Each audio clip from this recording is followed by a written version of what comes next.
Hello guys, welcome to my channel Shardul psychology and spirituality. तो आज हम बात करेंगे setting up an information corner a psychology and counselling perspective. ठीक है, तो हम इसमें सबसे पहले लेते हैं टाइटल एंड इंट्रोडक्शन। तो इसमें हम लिखेंगे setting up an information corner a psychology and counselling perspective. एक इन्फॉर्मेशन कॉर्नर तो आप समझते हो किसी चीज़ की जानकारी देना, लेकिन हम यहाँ पे किस पर्सपेक्टिव से दे रहे हैं? साइकोलॉजी और काउंसलिंग के पर्सपेक्टिव से दे रहे हैं। उसके बाद हमारा आता है इंट्रोडक्शन। इंट्रोडक्शन आप नेट से भी निकाल के लिख सकते हो, कहीं से भी लिख सकते हो। इन्फॉर्मेशन कॉर्नर आखिर होता क्या है? तो इन्फॉर्मेशन कॉर्नर एक ऐसा स्पेस है जो कि डिज़ाइन किया हुआ है क्या प्रोवाइड करवाने के लिए? एजुकेशनल साइकोलॉजिकल रिसोर्सेज, ताकि हम मेंटल हेल्थ को प्रमोट कर सकें, सेल्फ हेल्प ऑफर कर सकें और काउंसलिंग इंगेजमेंट को क्या कर सकें? एनकरेज कर सकें।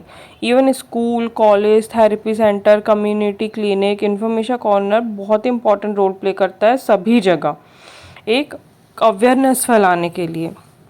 ठीक है, इस रिपोर्ट में जो कि आज हम पढ़ने वाले हैं उसमें हम देखेंगे, एक्सप्लोर करेंगे कि इसकी प्लानिंग कैसे करते हैं, डिज़ाइन कैसे करते हैं, इम्प्लीमेंट कैसे करते हैं। ठीक है, इंफॉर्मेशन कॉर्नर का क्या प्रभाव पड़ता है from a psychological counselling point of view से।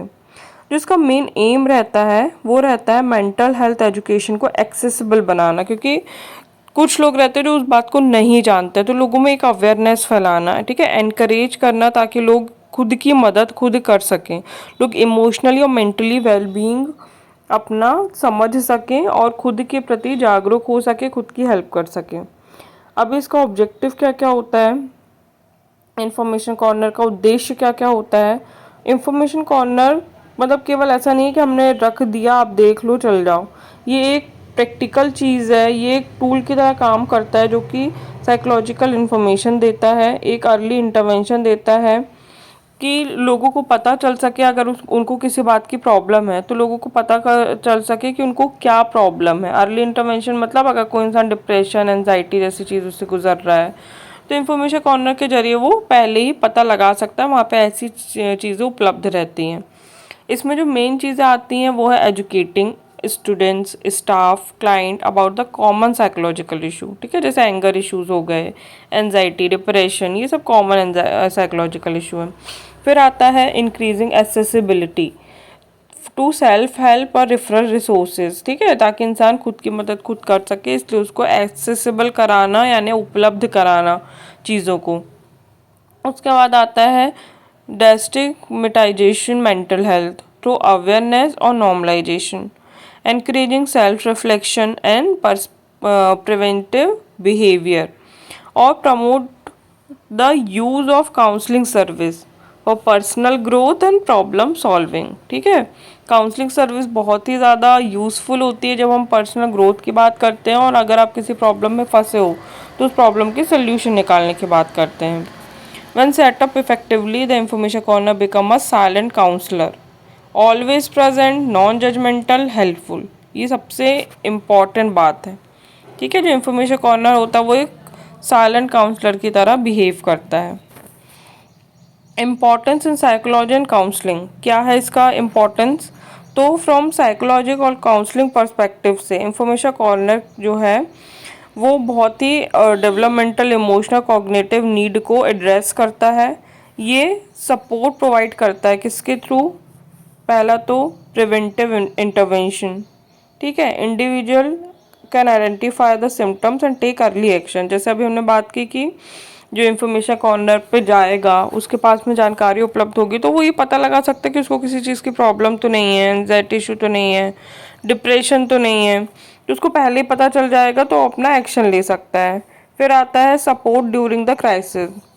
रिसोर्सेज क्या होते हैं? जैसे कि हेल्पलाइंस हो गया, कोपिंग टेक्निक्स हो गई, वो रेडली अवेलेबल रहते हैं क्योंकि हम वहाँ पे क्या है ये सब भी उपलब्ध कराते हैं। मतलब जो हेल्पलाइन नंबर्स वगैरह हैं, काउंसलिंग के हैं, ये सारी वो जानकारी भी उपलब्ध कराते हैं, तो सपोर्ट मिलता है।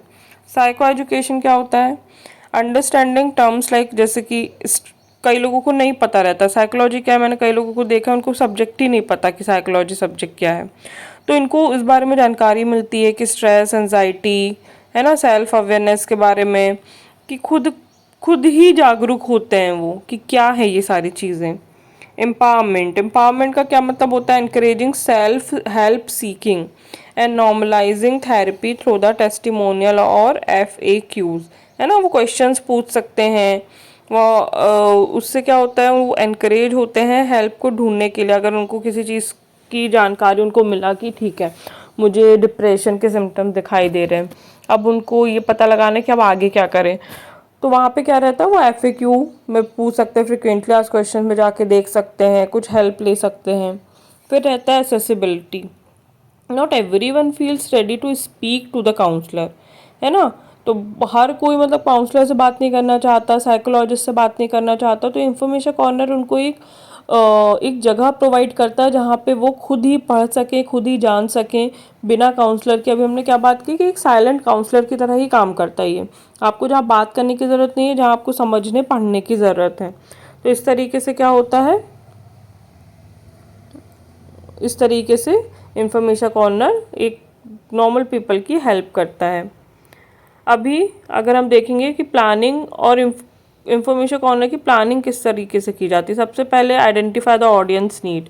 हमें सबसे पहले ये पता लगाना होगा कि हर तरह के लोग अलग अलग है। जैसे अभी हम स्टूडेंट्स की बात करें, उनकी इंफॉर्मेशन कॉर्नर अलग रहेगा। उनको किस तरह के प्रॉब्लम्स आते हैं स्कूल में, है ना, किस तरह की उनको ज़रूरतें हैं। पेशेंट हैं तो उनकी इंफॉर्मेशन कॉर्नर अलग रहेगा क्योंकि वो जानकारी अलग रहेंगी। प्रोफेशनल के लिए जैसे वर्क लाइफ स्ट्रेस हो गया, है ना, कैसे अपने आप को प्रोफेशनल स्पेस में कोप अप करें, लोगों के साथ में डील करें, है ना, या जनरल पब्लिक के लिए। तो हमें सबसे पहले ऑडियंस पता होना चाहिए। हमको सबसे पहले पता होना चाहिए कि कौन कौन सा ग्रुप है जिसके लिए हम इंफॉर्मेशन कॉर्नर लगा रहे हैं। फिर रहता है कि इश्यूज़ कॉमन क्या है। जैसे कि अगर हम स्टूडेंट्स की बात करें तो एग्ज़ाम स्ट्रेस होता है, एंजाइटी होता है। पेशेंट की बात करें तो ग्रीफ, ट्रॉमाज, है ना, ये सारी चीज़ें होती हैं। तो हमें सबसे पहले पता होना चाहिए कि कौन सा ग्रुप के लिए हम कर रहे हैं और कुछ तरह की जनरलाइज प्रॉब्लम है। दूसरा, लोकेशन सिलेक्शन बहुत इंपॉर्टेंट है। काउंसलिंग रूम के पास में लगा सकते हैं, लाइब्रेरीज, स्टूडेंट लॉन्ज, है ना, लाइब्रेरीज में स्टूडेंट्स आते हैं, वहाँ पे इंफॉर्मेशन कॉर्नर लगाने से उनको पता चलता है कि अच्छा ये चीज़ें होती हैं। फिर होता है मटेरियल कलेक्शन। अब आपने ठीक है कर दिया स्टूडेंट्स के लिए, मान लो ठीक है एग्ज़ाम स्ट्रेस है, उनको एनजाइटी है, जो भी है। अभी उसका मटेरियल भी तो आपके पास में होना चाहिए। चार्ट, पोस्टर, जैसे बुकलेट होनी चाहिए, फीडबैक फॉर्म होने चाहिए, ताकि वहाँ पे स्टूडेंट्स क्या करें या जो भी आपका ग्रुप है वो आपको फीडबैक दे पाए। जानकारी लेने के लिए बुकलेट रहनी चाहिए वहाँ पे अवेलेबल, पोस्टर्स अवेलेबल रहने चाहिए, काउंसलर का, साइकोलॉजिस्ट का, साइकोथेरेपिस्ट के नंबर उपलब्ध होने चाहिए, फ्रिक्वेंटली आस्क्ड क्वेश्चंस का पंपलेट उपलब्ध होना चाहिए। तो इस तरीके से आपके पास में पूरा मटेरियल होना चाहिए। Reliable sources. अभी रिलायबल सोर्सेज कौन कौन से होते हैं? कहीं से भी आप जानकारी नहीं दे सकते गलत सलत की, गूगल में डाला और दे दिया। WHO हो गया, APA हो गया, लोकल साइकोलॉजिस्ट हो गए, ये क्या है, रिलायबल सोर्सेज होते हैं। फिर होता है डिज़ाइन और सेटअप। तो हम डिस्प्ले बोर्ड यूज़ करते हैं, शेल्स यूज़ करते हैं, QR code, suggestion box. Keep it visually appealing. Generally हम क्या करते हैं, जो विजुअल रूप से, क्योंकि कोई भी चीज़ विजुअल में ज़्यादा अट्रैक्ट करती है और लोग ज़्यादा अच्छे से समझ पाते हैं। फिर होता है type of material to display. कौन कौन से होते हैं? Printed material, self help tool. तो प्रिंटेड मटेरियल में क्या आ गया? प्रिंटेड में जैसे स्ट्रेस मैनेजमेंट, एंजाइटी, डिप्रेशन क्या होता है, इसको कैसे करना है ठीक, इस तरह के हम प्रिंट आउट्स निकाल सकते हैं, बुकलेट छपवा सकते हैं। Tips for good sleep, healthy relationships, study skills. तो ये सारे क्या है, ये सब का यूज़ करके हम एक प्रिंटेड मटेरियल बुकलेट टाइप की छपवा सकते हैं। तो वो हम इंफॉर्मेशन कॉर्नर पे रख सकते हैं। दूसरा, self help tool. Self help tool क्या होते हैं? जैसे emotions wheel, general prompts, grounding techniques या थॉट रिकॉर्ड टेम्पलेट्स, है ना, ये CBT से हम निकाल के देते हैं। तो ये सारे हम यूज़ क्या के लिए करते हैं? सेल्फ हेल्प टूल के लिए करते हैं। फिर आता है रिसोर्स डायरेक्टरी। ठीक है, रिसोर्स डायरेक्टरी में क्या रहता है, एक सेकेंड, यस, रिसोर्स डायरेक्टरी में क्या रहता है? Contact information. क्योंकि देखो, रिसोर्स डायरेक्टरी मतलब कि अगर उनको कुछ समझ में आ रहा है, उनको रिसोर्सेज चाहिए आगे बढ़ने के लिए, आपने बेसिक इन्फॉर्मेशन दे दी, तो उनके पास में एक डायरेक्टरी उपलब्ध होनी चाहिए जिसमें काउंसलर का नंबर होना चाहिए, साइकोलॉजिस्ट हेल्पलाइन नंबर्स होने चाहिए, एप्लीकेशन या वेबसाइट होना चाहिए जो कि उनको गाइडेड मेडिटेशन, मूड ट्रैकिंग वगैरह के लिए हेल्प कर सके। ठीक है, तो ये बहुत ही इम्पॉर्टेंट होता है जब आप इंफॉर्मेशन कॉर्नर की बात करते हैं। फिर होता है इंटरेक्टिव एलिमेंट। इंटरेक्टिव एलिमेंट क्या होता है? Mood meter, colour coded mental state chart, ये सब इंटरेक्टिव एलिमेंट्स कहलाते हैं। Question of the week box, उसमें वो क्वेश्चंस लिख के डाल सकते हैं, फिर आप उनको आंसर्स प्रोवाइड कर सकते हो। सजेशन स्लिप्स रख के डाल सकते हैं। फिर आता है इंस्पिरेशनल पोस्टर्स लगा सकते हो आप, कोटेशंस यूज़ कर सकते हो, होप के, सेल्फ वर्थ के, आर्ट वर्क जो कि स्टूडेंट या क्लाइंट ने बनाया है वो आप यूज़ कर सकते हो। फिर होता है साइकोलॉजिकल टॉपिक्स जो कि कवर किए जाते हैं। ठीक है, ये इन्फॉर्मेशन बहुत ही इंपॉर्टेंट रहती है, जैसे मेंटल हेल्थ अवेयरनेस के बारे में कि मेंटल हेल्थ क्या है, इसके मिथ क्या है और फैक्ट्स क्या है। इमोशनल इंटेलिजेंस किसे कहते हैं, उसको समझना, अपने इमोशंस को रेगुलेट करना। स्ट्रेस और टाइम मैनेजमेंट कैसे किए जाता है, स्पेशली स्टूडेंट्स और प्रोफेशनल्स के लिए बहुत इंपॉर्टेंट होता है। कोपिंग स्किल्स, है ना, हेल्दी और अनहेल्दी मैकेनिज्म क्या होती है, कैसे अपने आसपास के लोगों के साथ हम कोप अप कर सकते हैं। रिलेशनशिप और कम्युनिकेशन स्किल्स के बारे में हम लिख सकते हैं। ये सारे टॉपिक कवर करा जाता है। माइंडफुलनेस और मेडिटेशन टेक्निक्स, उसके फ़ायदे क्या हैं, कैसे किया जाता है, तो कौन से प्रॉब्लम में कौन सा मेडिटेशन कारगर रहता है, तो वो सारी चीज़ें आप इंक्लूड कर सकते हो। पॉजिटिव साइकोलॉजी, ग्रेटिट्यूड हो गया, मीनिंग ऑफ लाइफ हो गया, ऑप्टिमिज्म हो गया, आशावाद हो गया, है ना, इस तरह की चीज़ें आप क्या कर सकते हो, कवर कर सकते हो। उसके अलावा रहता है इंटीग्रेशन विद काउंसलिंग सर्विसेज। तो इंटीग्रेशन विद काउंसलिंग सर्विसेज जो रहती हैं उसमें आता है विजिबिलिटी ऑफ काउंसलिंग टीम, है ना, आप काउंसलर को उनके नेम, क्वालिफिकेशन, फ़ोटोज़ के साथ इंट्रोड्यूस कर सकते हो, डिस्प्ले कर सकते हो उनके वर्किंग आवर्स को, बुकिंग इंस्ट्रक्शंस लिख सकते हो कि कब कब बुकिंग्स ली जाती हैं, फीडबैक्स बॉक्स लिख सकते हो। आप अलाउ करते हो एनोनिमस क्वारीज को, ज़रूरी नहीं कि नाम के साथ में हो वो, है ना, कोई भी क्वारी हो तो आप वो रिक्वेस्ट जो है प्रोसेस करते हो और फीडबैक लेते हो। आप हेल्प करते हो डायरेक्ट कम्युनिकेशन, अगर जो लोग डरते हैं डायरेक्ट कम्युनिकेशन से तो उनके लिए बहुत ही अच्छा साधन रहता है फीडबैक बॉक्स वगैरह। क्यूआर कोड, ऑनलाइन पोर्टल्स आप यूज़ करते हो, डायरेक्ट एक्सेस टू रिसोर्सेज और booking calendars, workshop notices, events हो गए, मेंटल हेल्थ डेज हो गए, थेरेपी ग्रुप्स हो गए, ये सारा क्या है काउंसलिंग सर्विसेज में आप इन सबको जोड़ सकते हो, मतलब इंफॉर्मेशन कॉर्नर में आप इन सबको भी ऐड कर सकते हो। ये सारे इंपॉर्टेंट एक सर्विसेज हैं जो कि आप जुड़ाव करके बहुत ही एक अच्छा इंफॉर्मेशन मतलब इंफॉर्मेशन कॉर्नर सेटअप कर सकते हो। फिर इसमें कुछ चैलेंजेस भी आते होंगे। कॉमन चैलेंजेस क्या हैं? लैक ऑफ पार्टिसिपेशन, कभी कभी स्टूडेंट्स क्या करते, इग्नोर कर देते हैं, वो एकेडमिक प्रेशर वगैरह उनको रहता है तो उनको इतना ध्यान नहीं रखते वो। आउटडेटेड मटेरियल हो जाता है तो लोग नोटिस नहीं करते। लिमिटेड स्पेस और बजट होता है तो आप उतना ज़्यादा विजिबल चीज़ों के बारे में नहीं दिखा सकते। तो इसके सॉल्यूशन क्या क्या हैं? इसके सॉल्यूशन है पीयर इन्वॉल्वमेंट। आप इंक्लूड करो स्टूडेंट्स को, क्लाइंट्स को सेटअप डिज़ाइन करने में, कंटेंट डिज़ाइन करने में, तो उनको क्या होगा, इंटरेस्ट होगा, और जब वो खुद से डिज़ाइन करेंगे तो उनको और भी ज़्यादा अच्छा लगेगा, है ना। फिर होता है डिजिटल इंटीग्रेशन। डिजिटल आजकल बहुत ज़्यादा चल रहा है, जैसे क्यूआर कोड है, स्लाइड शोज़ हैं, इसमें लोग ज़्यादा इंटरेस्टेड रहते हैं, है ना। स्क्रीन्स हो गया, आजकल वैसे भी लोग स्क्रीन में ही ज़्यादा ध्यान देते हैं।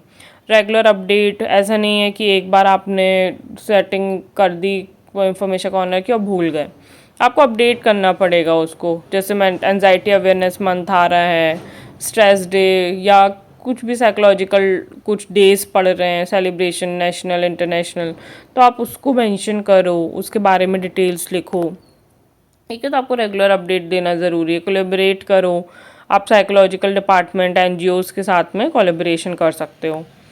उसके बाद आप स्कूल साइकोलॉजी कॉर्नर में, जैसे स्कूल के बारे में आप लिख रहे हो तो केस एग्जांपल लिख सकते हो। हाई स्कूल काउंसलिंग ऑफिस, है ना, लोकेशन आपने डाल दिया। टारगेट ग्रुप क्या है, 9th से 12th फॉर एग्जांपल। सेटअप किया आपने बुलेटिन बोर्ड और weekly mental health myth busters, brochure on exam anxiety, poverty, bullying, feedback jar, take what you need, sticky notes, QR code, है ना, इस तरीके से। आउटकम इसका क्या निकल के आया, ये मतलब एज अ एग्जाम्पल दिया हुआ है, ठीक है, कि 34% increase in schooling appointments in 3 months। जब आप ऐसा करोगे तो इस तरह के रिजल्ट्स आपको देखने को मिलेगा। Higher student engagement during group counselling, teacher reported better emotional awareness in students. This case illustrate how a simple setup can have meaningful psychological impact. ठीक है, तो ये सारा क्या है, एग्जाम्पल है कि हम जब ये सारी चीज़ें करते हैं तो हमको ये ऐसे ऐसे रिजल्ट मिलते हैं. तो उसके बाद आता है कंक्लूजन. कंक्लूजन में फाइनल थॉट्स लिख सकते हो कि मेंटल हेल्थ लिटरेसी जो है स्टार्ट विथ विजिबिलिटी. जब लोगों को दिखाई देगा तभी तो लोग उसको समझेंगे, जानेंगे, है ना. छोटे छोटे रिसोर्सेज से भी हम बड़े बड़े कन्वर्सेशन को स्टार्ट कर सकते हैं. इन्फॉर्मेशन कॉर्नर केवल ये नहीं है कि बोर्ड के बारे में एक वेलबींग का ब्रिज है. तो ये सारे इन्फॉर्मेशन कॉर्नर से क्या हेल्प होती है लोगों को, इसके क्या बड़े बड़े इम्पैक्ट पड़ते हैं, वो सब हम कंक्लूजन में लिखेंगे. तो दोस्तों यही था आज का हमारा पूरा इन्फॉर्मेशन कॉर्नर को कैसे सेटअप करते हैं, उससे क्या चीज़ें होती हैं क्या नहीं होती हैं. तो आपको पसंद आया तो आप लाइक करिएगा, चैनल को सब्सक्राइब करिएगा, और अगर को आपके कोई और वीडियोज़ हैं तो मुझे ज़रूर बताइएगा, मैं उसमें वीडियो ज़रूर बनाऊँगी. Thank you, bye bye.